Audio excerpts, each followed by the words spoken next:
नमस्कार मित्रों। आज मैं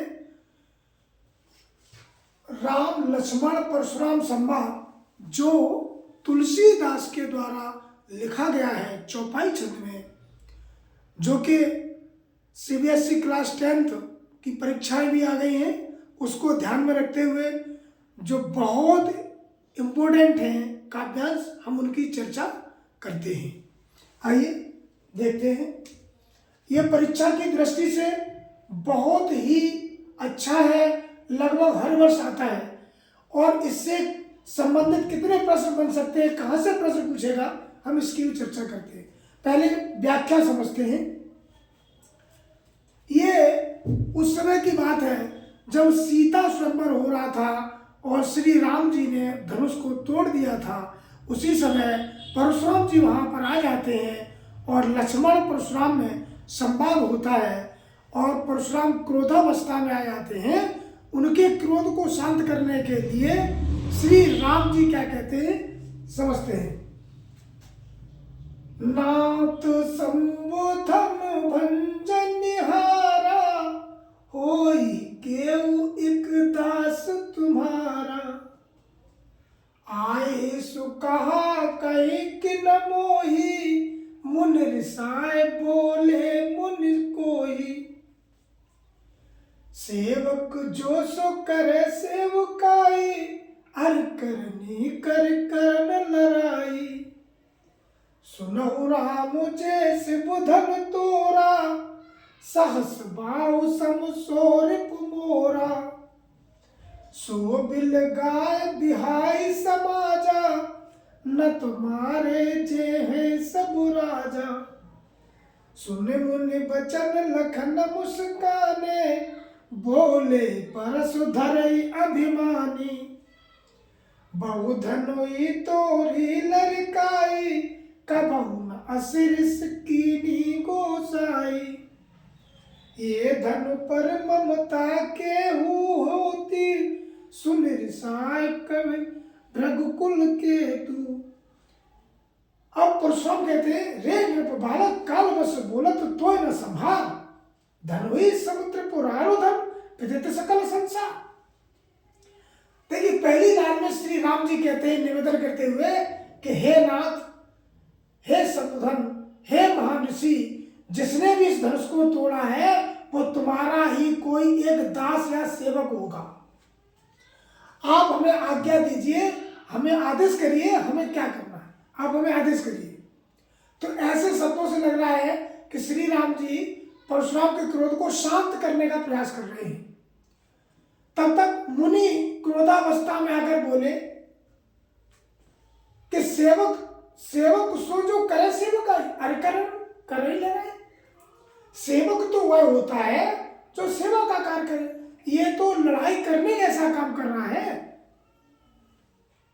सुनत राम जे सिंधन तोड़ा, सहस भाव सम स्वरूप मेरा। परशुराम जी कहते हैं, जिसने भी इस धनुष को तोड़ा है वह संबाहु, एक संबाहु राजा था, उनका शत्रु था। तो संबाहु के समान मेरा शत्रु है। रिप माने शत्रु। फिर कहते हैं कि जिसने भी इस धनुष को जो भी लगाए बिहाय समाजा, ना तो मारे जेहि सब राजा। जिसने भी इस धनुष को तोड़ा है वो इस समाज को छोड़कर बाहर आ जाए, नहीं तो सारे राजा मारे जाएंगे। सुन मुनि बचन लखन मुस्काने, बोले परसु धरई अभिमाने। बहु धनुई तोरी लड़काई, कबहु न असरिस कीनी गोसाई।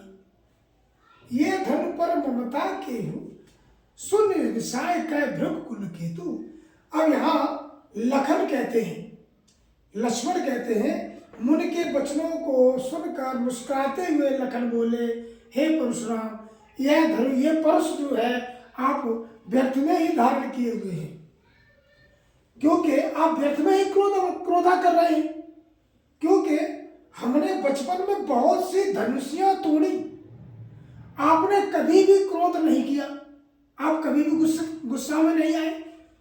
आखिर इसी धनुष पर ये ममता क्यों? सुन रिसाय का भृगुकुल केतु। अब भृगु से होता है भृगुकुल, तो इन्हीं बातों को सुनकर भृगुकुल वंश के कहते हैं।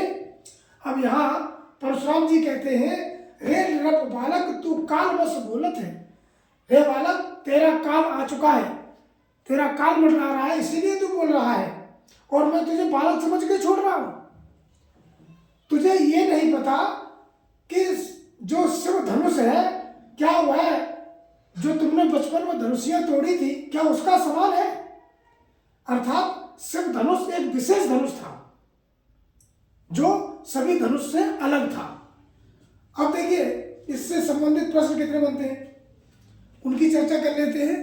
प्रश्न किस तरीके से बनते हैं ये देखिए, मैंने अभी 2 ही प्रश्न लिखे हैं, उसके बाद और बताते हैं। धनुष टूट जाने पर क्रोधित परशुराम को शांत करने के लिए क्या कहा? अब देखिए, जहां आपने देखा कि धनुष के टूट जाने पर परशुराम क्या कहते हैं, तो परशुराम कहते हैं कि हे नाथ, जिसने भी इस धनुष को तोड़ा है वो आपका ही कोई सेवक होगा, आपका ही कोई दास होगा, हमें बताइए, हमें क्या आदेश है, हमें आदेश दीजिए। ऐसे शब्दों से उनके क्रोध को शांत करने का काम कर रहे थे।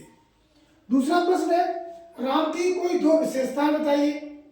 आप देखिए, राम की जो विशेषताएं थी, बहुत सारी विशेषताएं हैं, लेकिन 2 पूछी है तो हम बता सकते हैं। एक तो बता सकते हैं विनम्रता, क्या बता सकते हैं, विनम्रता है, एक तो उनकी विशेषता हो गई विनम्रता, और दूसरी इनकी विशेषता हो गई सत्य प्रियता। सत्य प्रियता, ये इनकी 2 विशेषताएं थी। ये राम की 2 विशेषताएं कई बार परीक्षा में पूछी जा चुकी है। अब हम फिर से काव्यांश पर थोड़ा प्रकाश डालते हैं और ये देखना चाहते हैं कि देखो कहाँ कहाँ से प्रश्न बन रहे हैं। अब कहेंगे, सेवक जो करे सेवका, यहाँ कहा है सेवक वो होता है जो सेवा का काम करे, ये मुनि कहते हैं। अब यहां से प्रश्न पूछेगा कि कौन मुस्कुराकर मुनि के वचन सुनकर बोला, तो लक्ष्मण मुस्कुराकर उनके वचनों में वो बोल रहे थे, उनके वचन को सुनकर वो जवाब दे रहे थे। कौन? लक्ष्मण दे रहे थे। अब पूछेगा कि लक्ष्मण ने क्या कहा, तो लक्ष्मण ने परशुराम जी से कहा कि हमने बचपन में बहुत सारी धनुषियां तोड़ी थी, उस पर आपको क्रोध नहीं आया, आखिर इसी धनुष पर ममता क्यों आई है? तो इस तरीके से मैं आशा करता हूं कि आपको बहुत अच्छे से समझ में आया होगा। जय हिंद, जय भारत।